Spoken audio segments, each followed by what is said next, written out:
आज की वीडियो में जानेंगे यूपीएससी मेंस के इम्पोर्टेंट टॉपिक के बारे में। ये यूपीएससी मेंस के आंसर राइटिंग के कुछ इम्पोर्टेंट टॉपिक है।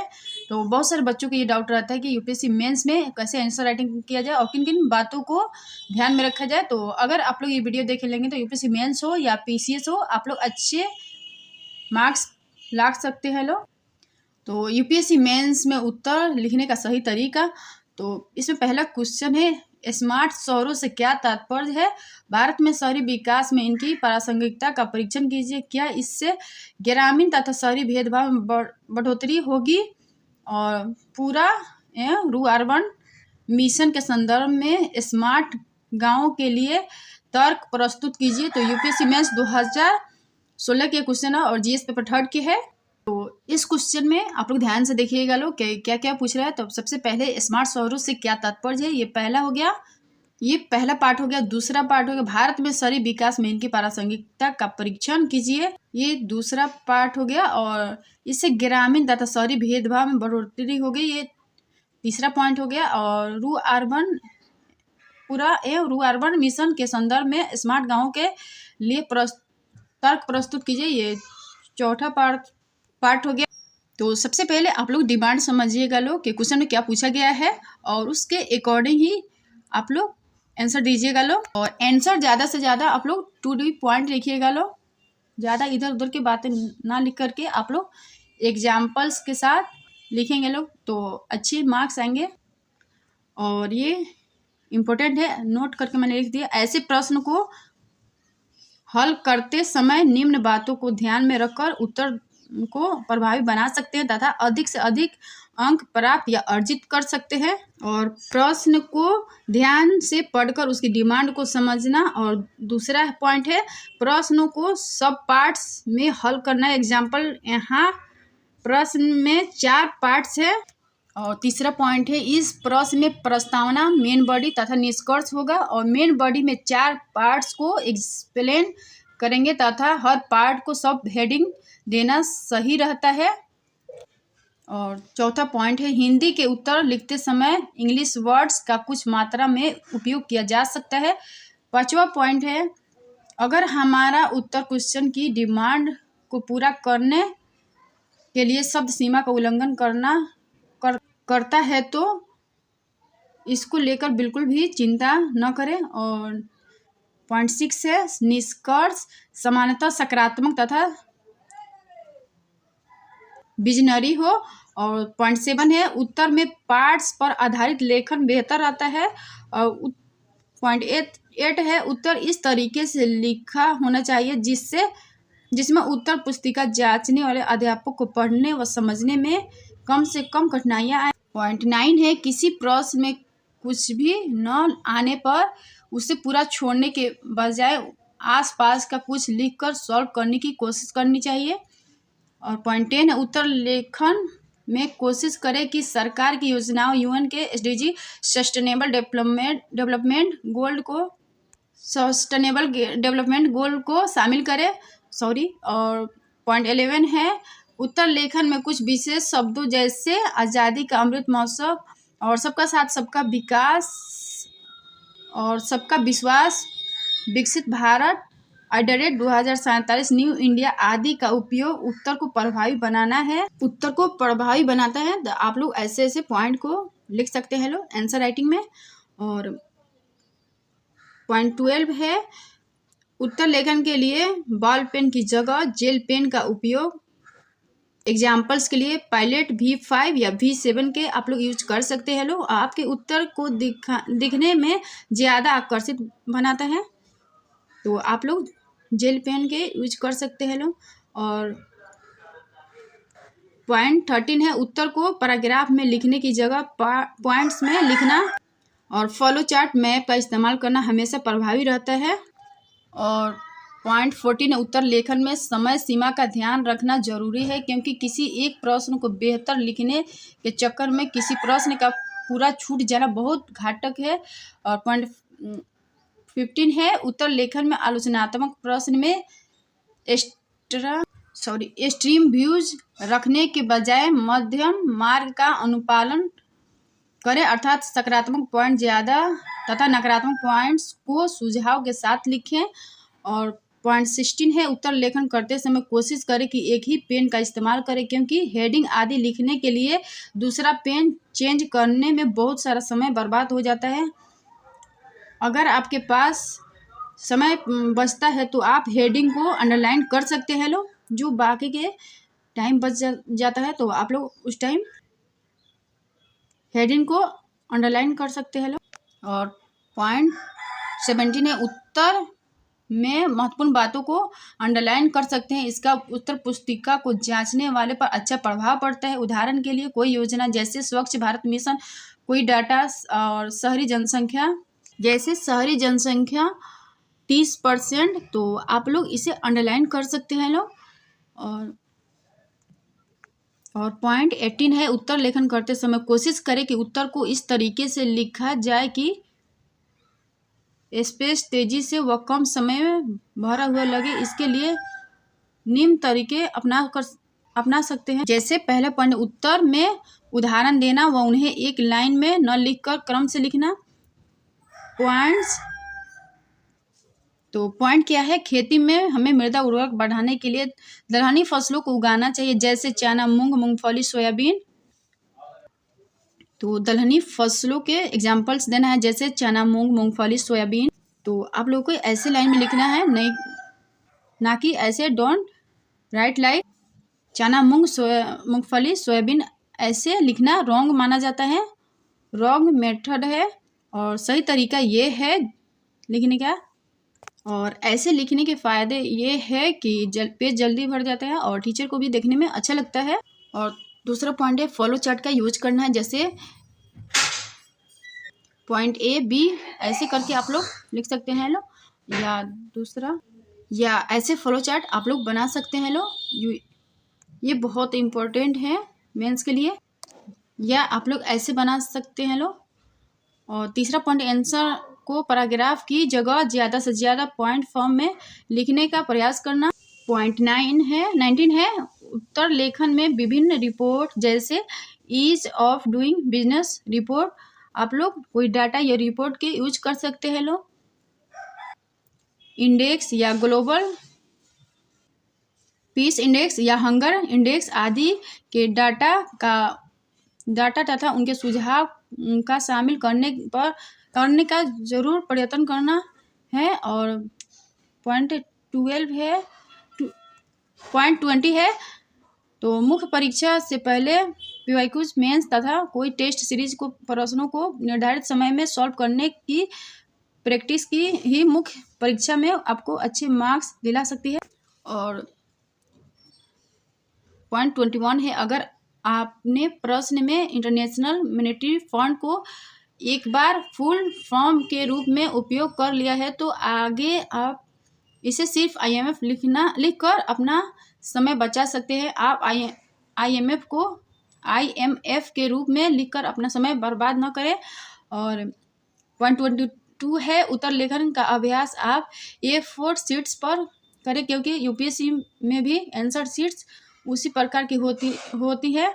साथ में नोट्स भी A4 साइज वाले रजिस्टर में बनाने की कोशिश करनी चाहिए। और पॉइंट 23 है, उत्तर में कहीं भी कोई निशान जैसे क्रॉस या सही या ऐसे या 786 कोई भी आप लोग यूज नहीं कर सकते आदि लिखने से बचे, ये आपको पेनाल्टी मार्क्स लगवा सकते हैं।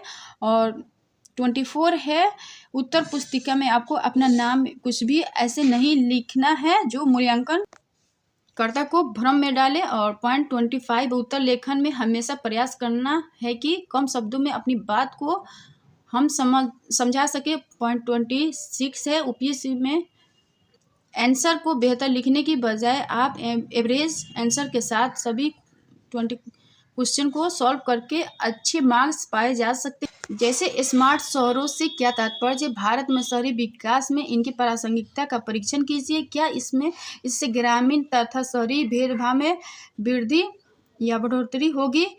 तो पूरा एमरू अर्बन मिशन के संदर्भ में स्मार्ट गाँवों के लिए तर्क प्रस्तुत कीजिए। आप लोग इंट्रोडक्शन ऐसे लिख सकते हैं लोग। जून 2015 में भारतीय प्रधानमंत्री के द्वारा स्मार्ट सिटी कार्यक्रम की शुरुआत की गई, जिसका मुख्य लक्ष्य शहरों की आधारभूत सुविधाओं को बेहतर बनाते हुए लोगों की गुणवत्तापूर्ण जीवन व सतत विकास के लक्ष्य को पाना है। और स्मार्ट शहर से तात्पर्य, तो यहाँ पे जगह नहीं था इसलिए मैंने दूसरे पेज पे फ्लो चार्ट बनाई है। जैसे स्मार्ट शहर से तात्पर्य, तो स्मार्ट शहर में देखेंगे लोग तो स्मार्ट शहर कैसा होगा, जिसमें वैज्ञानिक कचरा प्रबंधन हो, बेहतर सार्वजनिक परिवहन एग्जाम्पल मेट्रो, और टिकाऊ पर्यावरण हो, और जैसे अर्बन पार्क, और गुणवत्तापूर्ण जीवन हो जैसे स्वच्छ वायु और सुशासन ई गवर्नेंस, और सार्वजनिक निजी भागीदारी हो, और सतत आर्थिक विकास और डिजिटल कनेक्टिविटी, और स्वच्छ सतत विकास, नागरिक भागीदारी, सुरक्षा, महिला बच्चे बुजुर्ग, बेहतर स्वास्थ्य व शिक्षा व्यवस्था। और दूसरा पॉइंट है इस क्वेश्चन में, स्मार्ट शहरों की शहरी विकास में प्रासंगिकता। तो इसमें पहला पॉइंट लिखेंगे लोग, लोगों को गुणवत्तापूर्ण जीवन प्रदान करना, दूसरा प्रदूषण मुक्त शहर बनाना, और तीसरा यातायात की गतिशीलता को बढ़ावा देना, और टिकाऊ शहर को बढ़ावा देकर SDG 11 को प्राप्त करना, सस्टेनेबल डेवलपमेंट गोल को प्राप्त करना। तो 0.5 है स्वच्छ शहर बनाना, पर्यटन को वैश्विक रूप देना। 0.6 है किफ़ायती आवास देकर सबको आवास की अवधारणा को लागू करना। और 0.7 है लोगों को ई गवर्नेंस के द्वारा सुविधाओं को बेहतर उपयोग को सफल बनाना। 0.8 है शहरों के संसाधनों का सतत उपयोग करना। और तीसरा इसमें पॉइंट है, तीसरा स्मार्ट शहरों का ग्रामीण एवं शहरी भेदभाव में बढ़ोतरी के रूप में मूल्यांकन। तो आप लोग इसमें लिख सकते हैं लोग, स्मार्ट शहरों की अवधारणा भारत में तब तक सफल नहीं हो सकती जब तक स्मार्ट विलेज को न अपनाया जाए, क्योंकि शहरों में केवल 30% जनसंख्या तथा गांव में 70% जनसंख्या निवास करती है। यदि गांव में शहरों जैसी सुविधा नहीं होगी तो इससे शहर व गांव के बीच की सुविधाओं का अंतर व भेदभाव बढ़ेगा। साथ ही गांवों से शहरी पलायन की समस्या के कारण स्मार्ट शहर स्मार्ट न रहकर मलिन बस्तियों के रूप में उभर सकते हैं। इसलिए स्मार्ट शहर के साथ स्मार्ट विलेज भी जरूरी है। और पूरा एवं अर्बन मिशन और स्मार्ट विलेज के तर्क, तो चौथा इसमें पॉइंट है। तो पूरा के मतलब होता है providing urban amenities in rural areas. तो इसका मतलब होता है इसके अंतर्गत शहरी सुविधाओं को गांव में उपलब्ध कराना। एग्जाम्पल्स के लिए डिजिटल कनेक्टिविटी, ई गवर्नेंस, बेहतर शिक्षा, स्वास्थ्य। और अर्बन के अर्थ होता है रूरल प्लस अर्बन मिशन। इसमें शहरी तथा ग्रामीण दोनों विशेषताओं को शामिल किया गया है, अर्थात आत्मा गांव की एवं सुविधाएं शहर की। तो ऐसे इंपॉर्टेंट टॉपिक को आप लोग हाईलाइट कर सकते हैं लोग, अंडरलाइन। और गाँव की 70% जनसंख्या को मूलभूत सुविधाएं प्रदान करना, दूसरा पॉइंट है शहरी पलायन को रोकना। तीसरा पॉइंट है डेमोग्राफिक डिविडेंड का सही उपयोग करना।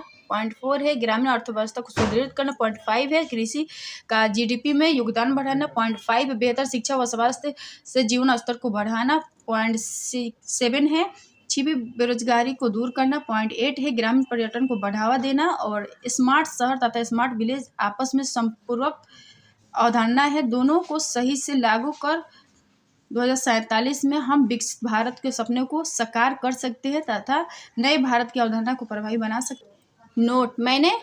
नोट करके मैंने लिख दिया। मैंने आंसर में कोई जगह इंग्लिश वर्ड का इस्तेमाल किया है। मैंने UPSC परीक्षा के दौरान भी इस तरीके से इंग्लिश वर्ड का यूज किया था। इसीलिए मेरा सुझाव सभी विद्यार्थियों को है कि वे बिना डरे लॉजिकल रूप में इंग्लिश वर्ड का उपयोग कर सकते हैं। मूल्यांकनकर्ता को इससे फर्क कम पड़ता है कि आप इंग्लिश वर्ड यूज किए हैं, उसका मेन कंसर्न आपकी आंसर की क्वालिटी तथा क्वेश्चन की डिमांड को जांचना है। और ट्रेंडर वर्ड्स उछल्ले शब्द क्या होते हैं, तो इल्यूसिडेट इसका मतलब होता है सरलीकरण। और इल्यूसिडेट का मतलब होता है विशदीकरण और क्लेरिफाई का मतलब होता है स्पष्ट करे, और थ्रो लाइट वन का मतलब होता है प्रकाश डालिए, और इलोबरेट के मतलब होता है विस्तार का, एक्सप्लेन का मतलब होता है स्पष्ट कर, हाईलाइट के मतलब होता है प्रकाश डाले, और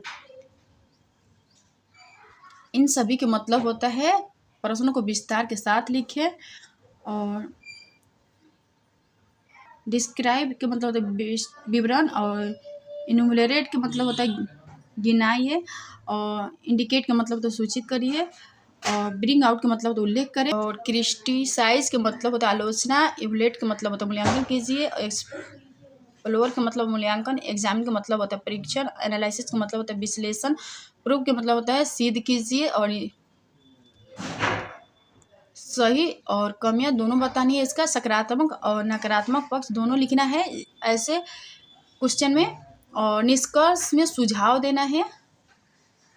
गिव अरेंजमेंट के मतलब होता है तर्क दीजिए, कमेंट का मतलब टिप्पणी, और डिस्कस का मतलब होता है चर्चा करें, गिव रीजन का मतलब होता है कारण बताएं, और निगेटिव होने वाले प्रश्न से अलग जाने का मार्ग नहीं है इसमें, और सहमति में उदाहरण, तथ्य, डाटा, रिपोर्ट आप लोग लिख सकते हैं लोग, और कब, क्या, क्यों, कैसे विस्तार देना, और नकारात्मक पक्ष इसमें नहीं बताना है, क्या, कब, क्या, क्यों और कैसे में विस्तार देना है, नकारात्मक पक्ष इसमें नहीं बताना है, और डिस्क्राइब के मतलब होता है विवरण, और इनुमरेट के मतलब गिनाए, और निकेट के मतलब सूचित करिए, ब्रिंग आउट का मतलब होता है उल्लेख करिए, और प्रश्न के साथ विस्तार से लिखना है इसका मतलब है, और आलोचना या नकारात्मक पक्ष नहीं लिखना है, और सही समय पर उत्तर लेखन करने वाले अभ्यर्थी, तो इसमें 3 पॉइंट बहुत इंपॉर्टेंट है। पहला है किसी विषय या टॉपिक पूरी तरह से तैयार कर लिया है और शॉर्ट नोट्स बना लिए हो और रिवीजन कर लिए हो, तो आप लोग आंसर राइटिंग के लिए तैयार हो। टिप्पणी कमेंट का मतलब होता है प्रश्न में दिए गए टॉपिक पर आपको अपने विचार लिखना है, पॉजिटिव और निगेटिव दोनों रूप में। और दूसरा पॉइंट स्पष्ट करना, क्लेरिफाई व्याख्या करना, एक्सप्लेन करना और डिस्कशन करना, तो इसका मतलब होता है प्रश्न में दिए गए टॉपिक के सभी आयामों के बारे में लिखना है। आलोचना, पॉइंट थर्ड है आलोचना, क्रिटिसिज्म में आलोचनात्मक विश्लेषण, और क्रिटिकल एनालिसिस आलोचनात्मक मूल्यांकन। क्रिटिकल एवल्यूएशन के मतलब होता है कहे गए कथन या दिए गए टॉपिक को गलत साबित कर। और नोट, मूल्यांकन, परीक्षण, विश्लेषण, व्याख्या में निष्कर्ष लिखना अनिवार्य है और इम्पोर्टेंट टॉपिक है। जैसे उत्तर लिखने की शुरुआत करना सबसे कठिन है, और आसान प्रश्नों से शुरुआत करें, शुरुआत में ही बेस्ट लिखने का प्रयास न करें, और आंसर राइटिंग की शुरुआत के लिए एनसीईआरटी के प्रश्न सबसे बेस्ट है आप लोग प्रैक्टिस के लिए। टाइम मैनेजमेंट भी इम्पोर्टेंट है। उदाहरण के लिए 100 शब्द को 5 मिनट में या 5 से 8 मिनट में लिखना है, और 150 शब्द को 7 से 8 मिनट या 10 से 12 मिनट में लिखना है ज़्यादा से ज़्यादा, और 200 शब्द को 10 से 11 मिनट या 13 से 14 मिनट में लिखना है, और 250 शब्द को 13 से 14 मिनट या 15 से 16 मिनट में आप लोग को लिखना है। तो आप लोग इसी अकॉर्डिंग प्रैक्टिस कीजिएगा लोग। और clean and clear writing important है। ग्रामर संबंधी त्रुटियाँ नहीं करनी चाहिए, जैसे वर्तनी में गलत नहीं होनी चाहिए, और क्वेश्चन को ध्यान से पढ़ें और पहले तैयार करें।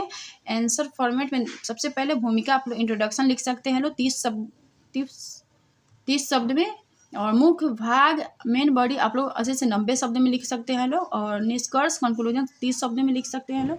उत्तर में ज़्यादा जटिल शब्दों का इस्तेमाल न करें, जैसे खारिज, अस्वीकृत करना, ऐसे लिख सकते हैं लोग, और ख़त्म के समाप्त करना ये सही है, और अनजाना तो आवाजाही लिख सकते हैं। बंदोबस्त का प्रबंध लिख सकते हैं। और 1 वर्ड्स की भी करें प्रैक्टिस, ताकि कम शब्दों में अधिक लिख पाएँ। तो अगर वीडियो पसंद है तो लाइक, शेयर, कमेंट या सब्सक्राइब कर दीजिएगा।